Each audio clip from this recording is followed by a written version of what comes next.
Hello everyone, welcome to study engine official YouTube channel.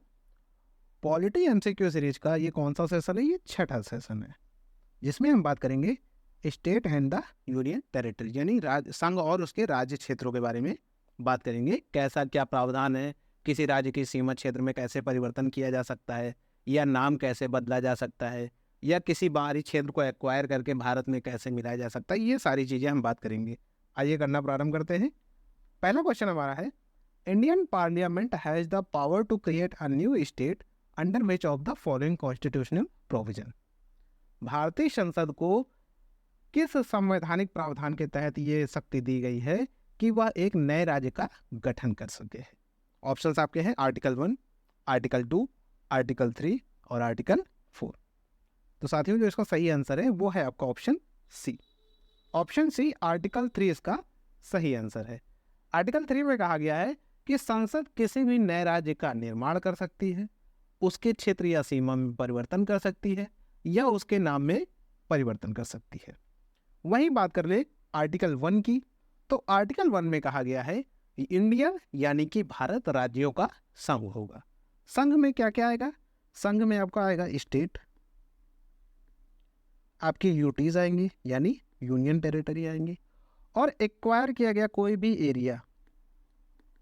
Bharat किसी भी क्षेत्र को विजिट करता है तो वो भी भारत के संघ के अंतर्गत आएगा। वहीं बात कर लें आर्टिकल 2 में, आर्टिकल 2 में कहा गया है किसी बाहरी राज्य को विजिट करके भारत में शामिल किया जाएगा आर्टिकल 2 के अंतर्गत। सिक्किम पहले इसी के अंतर्गत आपका भारत का हिस्सा बना था, बाद में उसे सह राज्य का हिस्सा दिया गया और फिर पूर्ण राज्य का दर्जा दे दिया गया। आर्टिकल 4 में कहा गया है आर्टिकल 2 और 3 के तहत किया गया कोई भी संशोधन संविधान संशोधन नहीं माना जाएगा। ये एक नॉर्मल संशोधन होगा, राज्य की सीमा में परिवर्तन हो या क्षेत्र में परिवर्तन हो या उसके नाम में परिवर्तन हो। आशा करते हैं अच्छे से समझ में आया होगा। अगला क्वेश्चन देखते हैं हम लोग।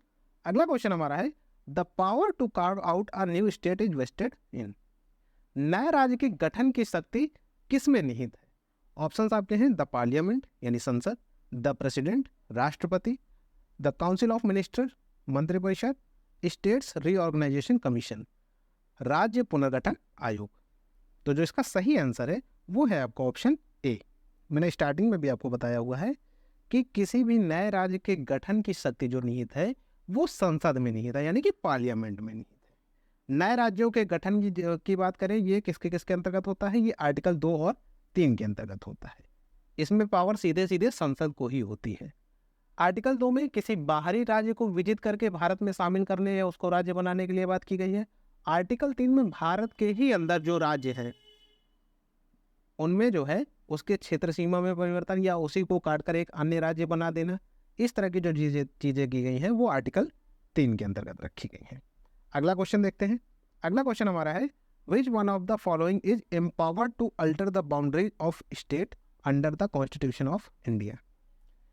इनमें से किसे शक्ति प्राप्त है सीमाओं में चेंजेस करने की, यानी कि सीमाओं में परिवर्तन की शक्ति भारतीय संविधान के तहत किसे प्राप्त है? ऑप्शन आपके हैं पार्लियामेंट, लोकसभा, प्रेसिडेंट और सुप्रीम कोर्ट। जैसा कि इससे पहले वाले में भी मैंने बताया था, वही सेम चीज इसमें भी पूछ रहा है। राज्यों के निर्माण, उसके क्षेत्र सीमा में परिवर्तन या नाम में परिवर्तन की बात जब भी आएगी तो आपका ऑप्शन बिना देखे सीधे सीधे क्या हो जाएगा? पार्लियामेंट यानी कि संसद। तो इसका ऑप्शन ए करेक्ट हो जाएगा। अगला क्वेश्चन देखते हैं। अगला क्वेश्चन हमारा है, इन आफ्टर इंडिपेंडेंस यानी स्वतंत्रता के बाद, in which year were the Indian states और reorganised on the linguistic basis. भाषाई आधार पर राज्यों का पुनर्गठन भारत के स्वतंत्र होने के बाद कब किया गया? ऑप्शंस आपके हैं 1947, 1951, 1956 और 2000। तो 1947 में तो हमारा भारत आज़ाद ही हुआ था, लेकिन जो भाषाई आधार पर राज्यों का पुनर्गठन हुआ वो आपका हुआ 1956 में। तो इसका कौन सा ऑप्शन सही हो जाएगा? इसका ऑप्शन सी सही हो जाएगा। 1956 में भाषाई आधार पर राज्यों का पुनर्गठन किया गया। लेकिन बात करें कि पहले राज्य का गठन जो भाषाई आधार पर सबसे पहला राज्य बना वो आपका बना अक्टूबर 1953 में आंध्र प्रदेश। आंध्र प्रदेश अक्टूबर 1953 में भाषाई आधार पर पहला राज्य बनाया गया। लेकिन बड़े स्तर पर जो बात की गई, राज्य पुनर्गठन अधिनियम लाया गया, उसके माध्यम से भाषाई आधार पर राज्यों का पुनर्गठन किया गया, वो 1956 में किया गया। अगला क्वेश्चन देखते हैं। अगला क्वेश्चन हमारा है, according to article 1 of the Indian constitution, India is. संविधान के अनुच्छेद 1 के अनुसार भारत है। ऑप्शंस आपके हैं, group of states, federation of states, confederation of states और द यूनियन ऑफ स्टेट्स। तो जैसे ही आपका जो है आर्टिकल 1 पढ़ाया जाता है या प्रियम्बल की बात की जाती है, तो उसमें कहा जाता है इंडिया, दैट इज भारत, यानी कि इंडिया यानी कि भारत राज्यों का संघ होगा, यानी द यूनियन ऑफ स्टेट्स। तो इसका जो सही आंसर हो जाएगा वो हो जाएगा आपका option D. Option D, the union of states. इसमें आर्टिकल 1 में साफ साफ कहा गया है कि इंडिया यानी कि भारत राज्यों का संघ होगा। अगला क्वेश्चन देखते हैं। अगला क्वेश्चन हमारा है, creation of a new state requires a majority for constitutional amendment. किसी भी नए राज्य का गठन करने के लिए कितनी मेजॉरिटी की आवश्यकता होती है? ऑप्शंस आपका, ऑप्शन ए है सिंपल यानी साधारण बहुमत, ऑप्शन बी 2/3 2/3 बहुमत, ऑप्शन सी 3/4 यानी कि 3/4 बहुमत, और option D 2/3 plus ratification by half of the all states. 2/3 और उसके अलावा स्टेट्स की मंजूरी भी होनी चाहिए। तो जो इसका सही आंसर है वो आपका है ऑप्शन ए, सिंपल मेजॉरिटी। किसी भी नए राज्य का गठन साधारण बहुमत द्वारा किया जाता है। क्यों किया जाता है? क्योंकि ये आर्टिकल 4 में पहले ही कहा जा चुका है कि 2 या 3 के तहत किया गया कोई भी संशोधन संविधान संशोधन नहीं माना जाएगा। यानी कि ये जो प्रक्रिया है ये अनुच्छेद 368 के तहत संविधान संशोधन की प्रक्रिया नहीं है। तो इसलिए नए राज्य का जो गठन होता है वो साधारण बहुमत द्वारा ही हो जाता है। ठीक है, अगला क्वेश्चन देखते हैं। अगला क्वेश्चन हमारा है, union territory in India are administered by. जो केंद्र शासित प्रदेश है यानी यूटीज है भारत में, उन्हें किसके द्वारा, उनमें जो है शासन किसके द्वारा चलाया जाता है? ऑप्शंस आपके हैं, the president, the lieutenant governor, home minister, administrator. तो कई लोगों के दिमाग में आ रहा होगा कि नहीं लेफ्टिनेंट गवर्नर होते हैं, कई लोगों के दिमाग में आता है कि कहीं कहीं एडमिनिस्ट्रेटर होते हैं। ठीक है, तो इसमें कंफ्यूज नहीं होना है। जो यूनियन टेरिटरीज की बात आएगी जब भी, तो वहाँ पे सीधा सीधा 239 के तहत कहा गया है कि जो भी यूनियन टेरिटरी है उनका एडमिनिस्ट्रेटर जो भी है होगा वो होगा कौन? आपके प्रेसिडेंट।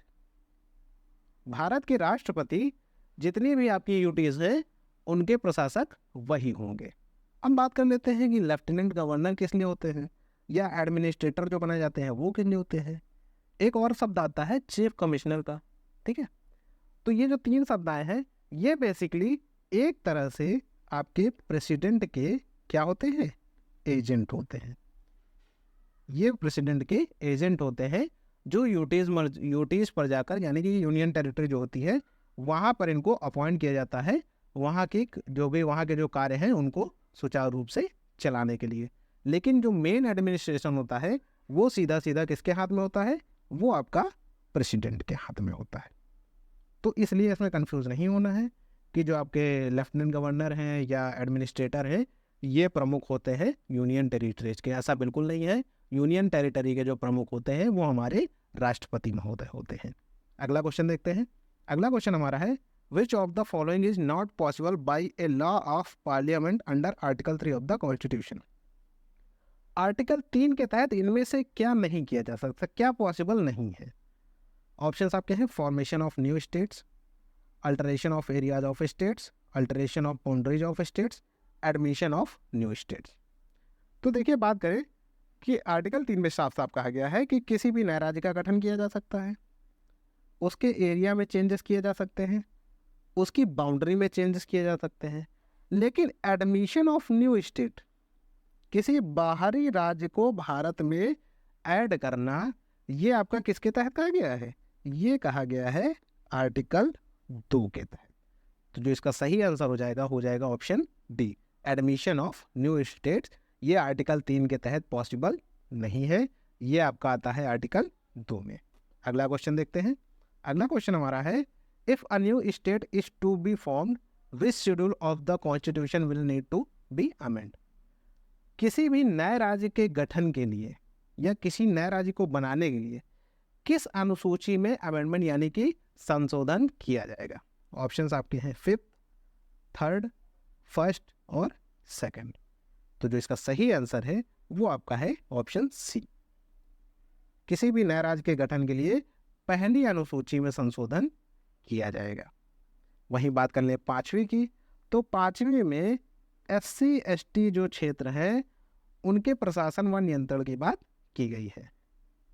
अनुसूची 3 में शपथ की बात की गई है और अनुसूची 2 में जो आपके पदाधिकारी होते हैं उनके वेतन व पेंशन भत्ते की बात की गई है। अनुसूची 2 में उनके पदाधिकारियों के वेतन व पेंशन भत्ते की बात की गई है। अगला क्वेश्चन देखते हैं। अगला क्वेश्चन हमारा है, how many states and UTs did the state reorganisation commission create in 1956। 1956 में जब राज्य पुनर्गठन अधिनियम आया तो उसके तहत कितने राज्य और कितने केंद्र शासित प्रदेश बनाए गए।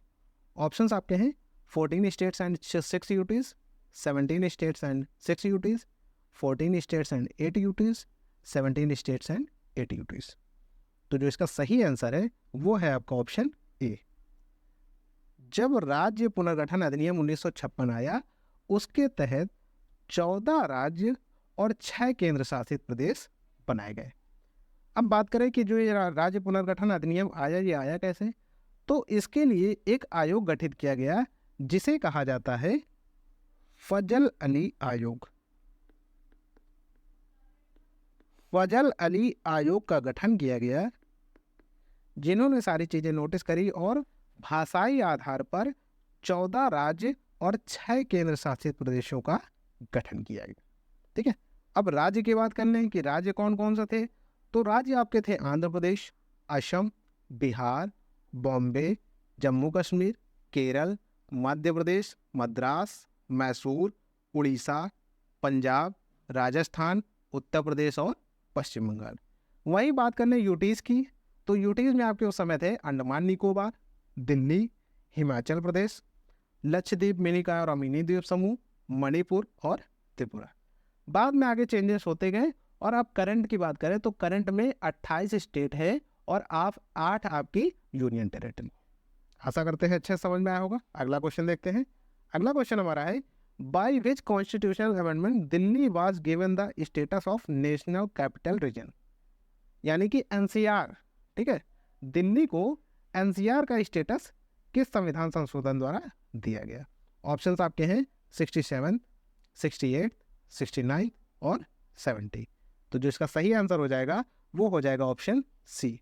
69th अमेंडमेंट जो कराया गया उसके तहत 1991 में दिल्ली को एनसीआर का दर्जा दिया गया। 1991 में दिल्ली को एनसीआर का दर्जा दिया गया। ठीक है, यानी कि राष्ट्रीय राजधानी क्षेत्र। इसी के तहत दिल्ली को एक दो चीजें और दी गई। पहला, 70 सदस्यीय विधानसभा, और इसके अलावा एक चीज और दी गई, वो दी गई क्या, 7 सदस्यीय मंत्रिपरिषद। ये चीजें 69वें संविधान संशोधन द्वारा दिल्ली को दी गई। अगला क्वेश्चन देखते हैं। अगला क्वेश्चन हमारा है, Sikkim became a state of India under, अब किस अमेंडमेंट के तहत सिक्किम जो है भारत का एक राज्य बना। ऑप्शंस आपके हैं 30, 32, 35 और 42 अमेंडमेंट, यानी कि 30वें अधिनियम द्वारा, 32वें संविधान संशोधन अधिनियम द्वारा, 35वें संविधान संशोधन अधिनियम द्वारा और 42वें संविधान संशोधन अधिनियम द्वारा। तो जो इसका सही आंसर है वो आपका है ऑप्शन सी। अगर यहीं पे 35 की जगह अगर 36 होता, 35 या 36 दोनों में से जो एक मिलेगा आपको एक टिक करना है। अभी मैं बताऊंगा कि ऐसा क्यों है। ऐसा इसलिए है कि जो 35वां संविधान संशोधन 1974 में लाया गया, 1974 में जब ये लाया गया, तो इसके तहत क्या किया गया, सिक्किम को एक सह राज्य का दर्जा दिया गया, यानी कि एसोसिएट स्टेट का दर्जा दिया गया। लेकिन जब 36वां अमेंडमेंट हुआ 1975 में, तो इसे पूर्ण राज्य का दर्जा दिया गया। ठीक है, तो अगर आपको 35 ही मिलता है तो आपको वो भी टिक करना है, वो भी इसका सही आंसर हो जाएगा। लेकिन अगर क्वेश्चन दूसरी तरीके से पूछता है और वहां पे आपको 35 ना मिलकर 36 मिल रहा है, तो 36 इसका सही आंसर हो जाएगा, क्योंकि 36वें संविधान संशोधन अधिनियम 1975 द्वारा सिक्किम को पूर्ण राज्य का दर्जा दिया गया। ठीक है, वही बात करने आपके 42वें संविधान संशोधन की, ये बहुत इंपॉर्टेंट हो जाता है, क्योंकि इसे एक अन्य नाम से जाना जाता है। क्या है वो? Mini constitution. Mini constitution. ठीक है, इसके तहत सबसे इंपॉर्टेंट जो काम किया गया वो किया गया, प्रस्तावना में 3 शब्द जोड़े गए, समाजवादी, पंथ निरपेक्ष और अखंडता। आशा करते हैं समझ में आया होगा। अगला क्वेश्चन देख लेते हैं। अगला क्वेश्चन हमारा है, Uttarakhand state was created in. Uttarakhand राज्य कब बनाया गया? तो देखिए, बात करें कि 2000 में, सन 2000 में 3 स्टेट बनाए गए। ठीक है, इसके लिए एक मैं शॉर्ट ट्रिक भी आपको बना देता हूँ। तो देखते हैं इसका जो सही आंसर हो जाएगा वो हो जाएगा बी, यानी कि 2000। इसके लिए मैंने एक ट्रिक बनाई हुई है, छ उ झा, छ उ झा। 2000 में 3 स्टेट बनाए गए।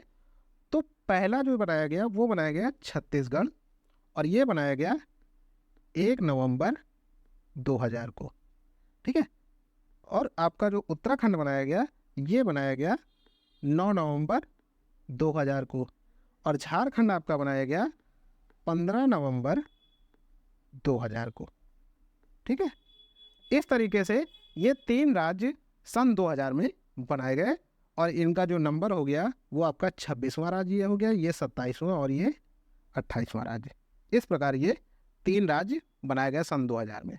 अब बात करें छत्तीसगढ़ जो था, इसको बनाया गया मध्य प्रदेश को काटकर, उत्तराखंड आपका बनाया गया उत्तर प्रदेश को काटकर, और झारखंड आपका बनाया गया बिहार को काटकर। आशा करते हैं क्वेश्चन अच्छे समझ में आ गया होगा। अगला क्वेश्चन देखते हैं। अगला क्वेश्चन हमारा है, which is the first ever state constituted on linguistic basis. भाषाई आधार पर सबसे पहला राज्य कौन सा गठित किया गया? देखिए, जब मैंने स्टार्टिंग में बात की थी तो वहाँ पे भी आपको बताया था, तो आपको सीधे सीधे इसका आंसर पता होना चाहिए। इसका ऑप्शन हो जाएगा ऑप्शन बी। आंध्र प्रदेश जो राज्य था, सबसे पहला भाषाई आधार पर गठित होने वाला राज्य था। ये कब गठित हो गया था? ये आपका 1953 में ही इसका गठन हो गया था। और इसके बाद जो अन्य राज्य आए वो कब आए? वो आपके जब राज्य पुनर्गठन अधिनियम 1956 आया, उसके तहत विस्तृत स्तर पर आपके 14 राज्य और 6 यूनियन टेरिटरीज भाषाई आधार पर गठित की गई। अगला क्वेश्चन देखते हैं। अगला क्वेश्चन हमारा है, the correct sequence of formation of the following states in ascending order. मतलब कैसे कैसे राज्य गठित किए गए उसके अकॉर्डिंग ये 4 ऐसे राज्य दिए गए हैं, इनको असेंडिंग ऑर्डर में यानी कि बढ़ते हुए क्रम में व्यवस्थित करना है। ऑप्शन आपके हैं नागालैंड, मेघालय, सिक्किम, अरुणाचल प्रदेश। बी ऑप्शन है मेघालय, अरुणाचल, नागालैंड और सिक्किम। सी ऑप्शन आपका है अरुणाचल, नागालैंड, सिक्किम और मेघालय। डी ऑप्शन आपका है सिक्किम, नागालैंड, अरुणाचल और मेघालय। तो जो इसका सही आंसर हो जाएगा वो आपका हो जाएगा ऑप्शन ए। कैसे हो जाएगा वो भी मैं आपको बताता हूं। ऑप्शन ए इसका सही आंसर हो जाएगा। क्यों? क्योंकि जो नागालैंड बना वो 1963 में बना, मेघालय आपका 72 में बना, सिक्किम आपका 1975 में बना। अभी मैंने आपको बताया भी 36वें संशोधन के तहत इसको पूर्ण राज्य का दर्जा दिया गया, और जो अरुणाचल आपका है ये 1987 में बना। तो इस प्रकार से ये इसका असेंडिंग ऑर्डर है। अब बात कर लेते हैं, जैसे 72 की बात आई है मेघालय, तो मेघालय के साथ साथ आपका मणिपुर और त्रिपुरा भी बनाया गया। ठीक है, मणिपुर और त्रिपुरा भी 72 में ही बनाया गया। सिक्किम आपका 75 में हो ही गया है। अरुणाचल जब 87 में बनाया गया तो इसके साथ साथ मिजोरम और गोवा भी राज्य बनाए गए। ठीक है, मिजोरम और गोवा भी राज्य बनाए गए। 2000 में मैंने आपको बता ही दिया, छत्तीसगढ़, उत्तराखंड और झारखंड बनाए गए। आशा करते हैं सारी चीज़ें आपको बहुत अच्छे से समझ में आई होंगी। अगर आपको चीज़ें समझ में आई हो तो चैनल को लाइक कर दीजिए, वीडियो को लाइक कर दीजिए, चैनल को हमारे शेयर कर दीजिए और कमेंट करके बताइए कि वीडियो आपको कैसी लगी। और जिन लोगों ने अभी तक सब्सक्राइब नहीं किया है वो चैनल को सब्सक्राइब करके बेल आइकन जरूर दबा लें ताकि आने वाली आपको सारी नोटिफिकेशन मिलती रहे। धन्यवाद।